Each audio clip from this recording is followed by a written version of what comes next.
Vamos lá, exercício 30. O exercício 30 ele diz o seguinte: nesse exercício consideramos a família de funções f de x igual a 1 sobre x elevado a n, onde n é um número inteiro positivo. Então, vamos reescrever essa informação aqui. Temos f de x, que é igual a 1 sobre x elevado a n, onde n é um número inteiro positivo. Então, n é maior do que zero. Ok?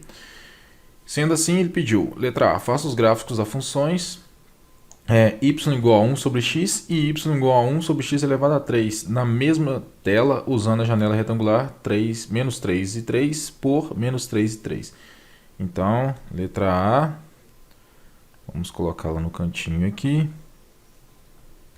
E utilizaremos o GeoGebra para poder analisar essa função. Então, minimizo para a gente poder ler as informações aqui. Então, teremos, né?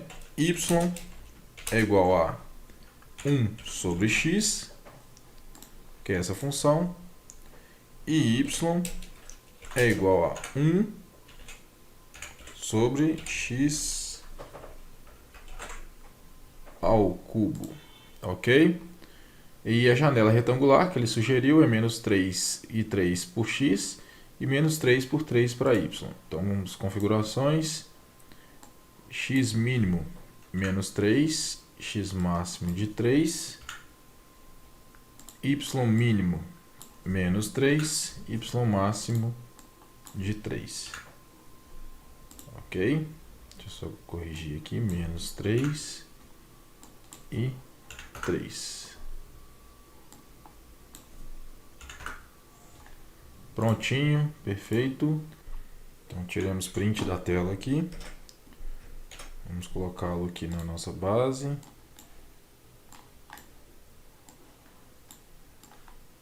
Feito isso, temos a letra A. Letra B. Faça o gráfico das funções y igual a x ao quadrado e y igual a x à quarta na mesma tela, usando a janela retangular dada na parte A.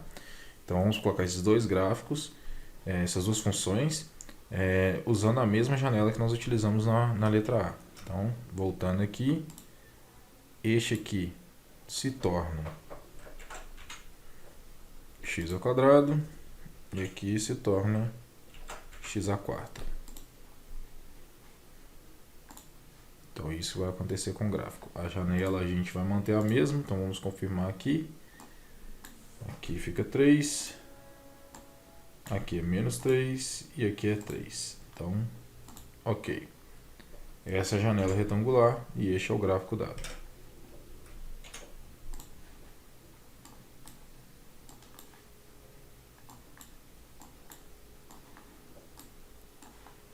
E vou colocá-lo aqui para ficar fácil de manusearmos este gráfico posteriormente, né? Aqui é a letra B, ok? Faça o gráfico de todas as funções da parte A e B na mesma tela usando a janela retangular, menos 1 e 3 por menos 1 e 3. Então, voltemos lá no GeoGebra. Vamos colocar aqui y igual a 1 sobre x, que foi o primeiro que nós utilizamos, e y igual a 1 sobre x ao cubo. E a janela retangular que ele está solicitando aqui, ó, agora, nesse momento, né, é menos 1 para x como mínimo de x e 3 como máximo de x.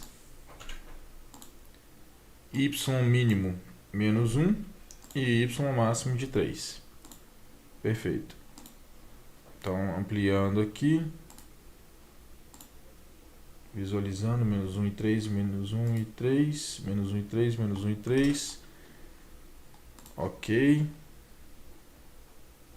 Vou reduzir a base aqui por um instante, só para a gente poder enxergar. E print. Coloquemos aqui. As cores dos gráficos já ficaram definidas pela função que nós deixamos no canto da tela. E está aqui. Essa aqui é a letra C. e pediu para a gente poder verificar, né, que conclusões a gente pode tirar desses gráficos. Bom, são gráficos que vão formar assíntotas, né? A gente analisando aqui a letra A, eles formam assíntotas tanto horizontais como verticais. E uma coisa interessante é que no ponto 1, que é este aqui, e o ponto -1, que seria este aqui, eles possuem uma concordância, um encontro desses gráficos, né? Então, aonde x valer 1, ele vai valer 1 para y, e onde ele vale -1, ele vai valer -1 para y. Isso aqui a gente conseguiu observar nessa primeira função.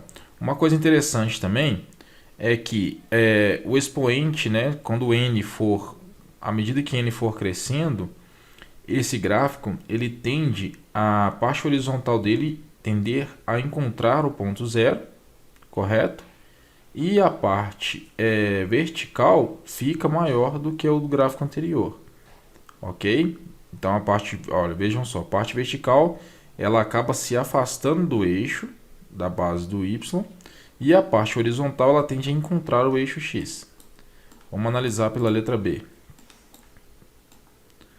A letra B, por exemplo, né? Nós trabalhamos com dois gráficos aqui, e o interessante, né, que x ao quadrado e x à quarta, elas nos denotam aqui para funções pares, ok? E nessa situação aqui sempre vai dar números positivos para f de x. Por quê? Não vai existir para essa situação aqui todo número negativo que a gente esboçar aqui para x, por exemplo, x valendo -1, por ele estar elevado ao quadrado, vai acabar se tornando 1 positivo. Então, até satisfaz aquela situação nossa da igualdade aqui, certo? Porque para todo número, 1 elevado a qualquer número é ele mesmo e sempre vai gerar um número repetido, porque 1 dividido por 1 é 1. E, então, por isso que o gráfico tem um formato apenas acima do eixo x. Para essa situação, ele sempre está acima do eixo x, porque sempre vai gerar valores positivos para f de x. E o detalhe de concordância é que o ponto 1 e 1, né, ou 1, -1 e 1 está de acordo com o esboço do gráfico. Neste aqui, comprova a nossa tese que o nosso maior número aqui é x à quarta, que é o gráfico azul, certo? O gráfico azul é o que mais tende a encontrar o eixo x. Anterior dele nós temos o ponto cinza, que é o 1 sobre x ao cubo. Ele tal como o próximo aqui, que encontra o ponto x assim, ao eixo x de maneira também próxima. E do lado oposto, né, para os valores de f de x, ele se torna um gráfico mais afastado do eixo y. Veja, o gráfico azul está afastado do eixo y, o gráfico cinza posteriormente, ou eles invertem essa situação a partir do ponto de concordância, né, onde o ponto que todos os gráficos se encontram, que é o ponto onde que x vale 1 ou -1, né, tanto faz, é o ponto de encontro dos gráficos, e nisso existe uma mudança desses gráficos. O gráfico, né, que anteriormente ele tende a zero, tende a ficar mais próximo de zero, nesse ponto aqui ele se afasta do eixo y, de tal maneira, ok? Então essa é a conclusão, pelo menos que eu consegui visualizar, que ficou mais visível para o estudo desse gráfico. São assíntotas horizontais e verticais, por se tratar, né, dessa função, e ela possui esses fatores em comum. O ponto 1, né, que é o ponto onde que vai ter a concordância, que é onde x vale 1 ou -1, e essas diferenciações com relação ao eixo y e ao eixo x. Ok? Bacana? Então vamos para